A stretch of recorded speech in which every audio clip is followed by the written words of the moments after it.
আসসালামু আলাইকুম। BBC world 24-এ আপনাকে স্বাগতম। শুরুতেই জানিয়ে দিব সংবাদ শিরোনাম, পরে থাকছে বিস্তারিত। বাড়ছে ইউক্রেন রাশিয়ার যুদ্ধের পরিস্থিতি আরও বেশি। অন্যদিকে ভারত পাকিস্তান তর্ক বিতর্কর কোনো শেষ নেই। এবার হয়তোবা পারমাণবিক যুদ্ধের হুঁশিয়ারি হতেই পারে। অন্যদিকে রাশিয়ার সব ক্ষেপণাস্ত্র এবং পারমাণবিক স্থানাগারের সূত্র পেয়েছে ইরান। এবার ক্ষেপণাস্ত্র হামলা চালালে পুরো ইসরায়েলি সমস্ত কারখানা এবং পারমাণবিক কেন্দ্র ধ্বংস হয়ে যাবে, এটাই বলছেন বিশেষজ্ঞরা। আর এরই মধ্যে আমাদের হাতে এসে পৌঁছেছে কিছু আন্তর্জাতিক গুরুত্বপূর্ণ সংবাদ। বদলা নিল রাশিয়া, ইউক্রেনের 4 শতাধিক ড্রোন ও ক্ষেপণাস্ত্রের সাহায্যে হামলা। অন্যদিকে ইসরায়েলের সবচেয়ে বড় গোয়েন্দা ব্যর্থতা, হাজার হাজার গোপন নথি ইরানে হস্তগত। আরও থাকছে কাশ্মীরে মোদির বিতর্কিত মন্তব্য প্রত্যাখ্যান করলেন পাকিস্তান। আরও জানিয়ে দিব ভারতে 5 জেলায় অনির্দিষ্টকালের কারফিউ, ইন্টারনেট বন্ধ। এবং সর্বশেষ জানিয়ে দিব যুক্তরাষ্ট্রের ট্রাম্পের বিরুদ্ধে বাড়ছে বিক্ষোভ, 2000 সেনা মোতায়েন। এতক্ষণ শুনছিলেন সংবাদ শিরোনাম, এবার বিস্তারিত। তবে তার আগে আপনি যদি আমাদের চ্যানেলে নতুন দর্শক হয়ে থাকেন তাহলে অবশ্যই ভিডিওটিতে একটি লাইক দিন এবং চ্যানেলটি সাবস্ক্রাইব করতে ভুলবেন না। আর আপনি বিশ্বের কোন জায়গা থেকে দেখছেন বা বাংলাদেশের কোন জেলা থেকে দেখছেন সেটিও অবশ্যই নিচে কমেন্ট করে জানিয়ে দিন। আপনার মতামত আমাদের কাছে গুরুত্বপূর্ণ। বদলা নিল রাশিয়া, ইউক্রেনে 4 শতাধিক ড্রোন ও ক্ষেপণাস্ত্রের সাহায্য হামলা। ইউক্রেনের ড্রোন ও ক্ষেপণাস্ত্র হামলা চালিয়েছে রাশিয়া। ইউক্রেনের কর্মকর্তারা জানিয়েছে আজ ভোরে রাশিয়া ইউক্রেনের রাজধানী এবং দেশটির অন্যান্য অংশে বড় আকারে ড্রোন ও ক্ষেপণাস্ত্র হামলা চালিয়েছে। ইউক্রেন জানিয়েছে এই হামলায় কমপক্ষে 3 জন নিহত এবং 49 জন আহত হয়েছেন। হামলায় 400টিরও বেশি ড্রোন এবং 40টিরও বেশি ক্ষেপণাস্ত্র ব্যবহার করেছে রাশিয়া। হতাহতের সংখ্যা আরও বাড়তে পারে। রাজধানী কিয়েভ ছাড়াও লুস্কোর শহর এবং তেরনোপলি অঞ্চলে আঘাত এনেছে রাশিয়ার ড্রোন ও ক্ষেপণাস্ত্র। রুশ প্রতিরক্ষা মন্ত্রণালয় জানিয়েছে ইউক্রেনের সন্ত্রাসী হামলার জবাবে এই হামলা চালানো হয়েছে। তারা দাবি করছে সব হামলাই হয়েছে ইউক্রেনের সামরিক লক্ষ্য অবকাঠামো লক্ষ্য করে। রুশ প্রতিরক্ষা মন্ত্রণালয় আরও জানিয়েছে তাদের সশস্ত্র বাহিনীর উচ্চ নির্ভুলতা, দূরপাল্লার আকাশ, সমুদ্র এবং স্থলভিত্তিক অস্ত্রের পাশাপাশি ড্রোন দিয়ে একটি বিশাল হামলা চালিয়েছে। গত সপ্তাহে রাশিয়ার অন্তত 4টি বিমান ঘাঁটিতে হামলা চালায় ইউক্রেন। ওই হামলায় রুশ বিমানবাহীর 40টি বিমান ক্ষতিগ্রস্ত হয়েছে বলে দাবি করেছে ইউক্রেন। এরপর যুক্তরাষ্ট্রের প্রেসিডেন্ট ডোনাল্ড ট্রাম্পের সঙ্গে এক ফোন আলাপে রুশ প্রেসিডেন্ট ভ্লাদিমির পুতিন জানান তার দেশ এই হামলার বদলা নেবে। এরপরই আজ শুক্রবার ভোরবেলা রাশিয়ার হামলায় কেঁপে ওঠে ইউক্রেন। ইসরায়েলের সবচেয়ে বড় গোয়েন্দা ব্যর্থতা, হাজার হাজার গোপন নথি ইরানে হস্তগত। ডিমানো পরমাণুর স্থাপনার গোপন তথ্য রয়েছে ইরানের কাছে। ইরানের গোয়েন্দা সংস্থাগুলো ইহুদিবাদী ইসরায়েলের কাছ থেকে হাজার হাজার তথ্য, গোপন ও সংবেদনশীল নথি উদ্ধার করেছে, যার মধ্যে নেগেব মরুভূমিতে অবস্থিত ডিমোনা পারমাণবিক স্থাপনা সম্পর্কিত উচ্চমাত্রায় গোপনীয়তা তথ্য রয়েছে। এ বিষয়ে অবগত সূত্রগুলো ইরানের জাতীয় সম্প্রচার সংস্থা IRIB কে জানিয়েছে এটি ছিল দখলদার ইসরায়েলের উপর অন্যতম বড় আঘাত।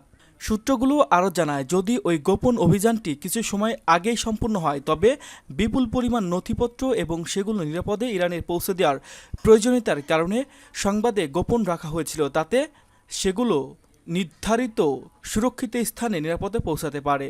তারা এও জানান নথির পরিমাণ এত বেশি যে এগুলো পর্যালোচনা করা, ছবি ও ভিডিওগুলো পর্যবেক্ষণ করতেই অনেক সময় লেগে যাচ্ছে।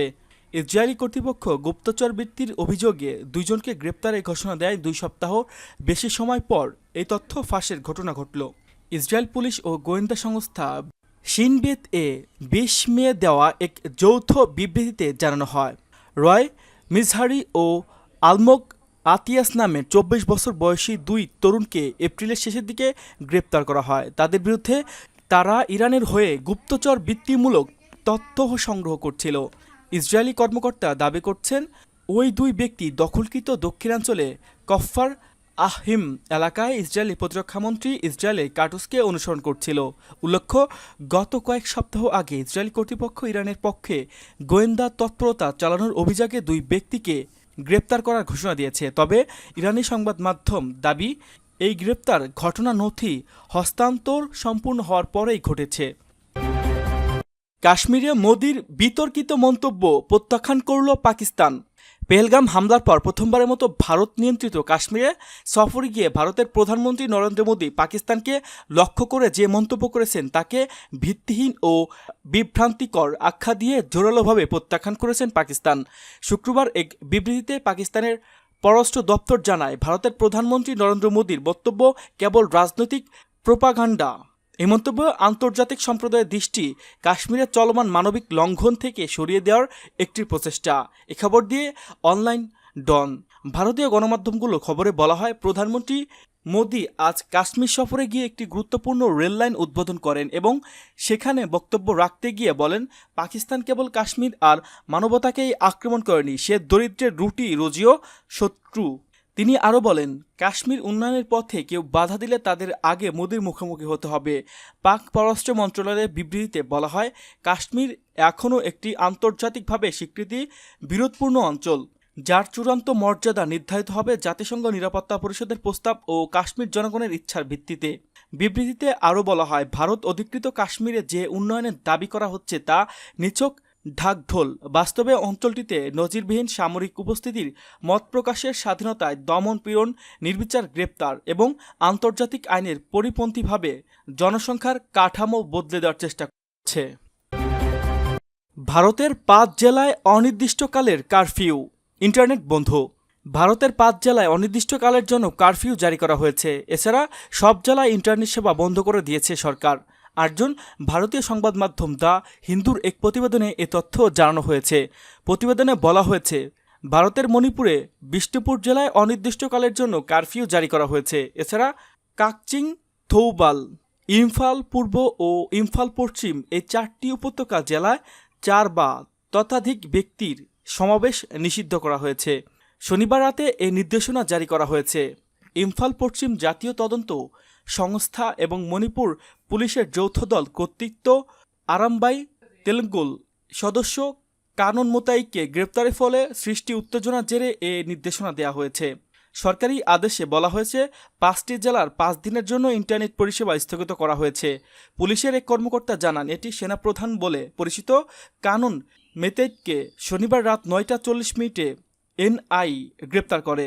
গ্রেপ্তারের পরপরই শত শত মানুষ রাস্তায় নেমে পুলিশের কনভয় আটকানোর চেষ্টা করে এবং তাকে হেফাজত থেকে ছিনিয়ে নিতে চায়।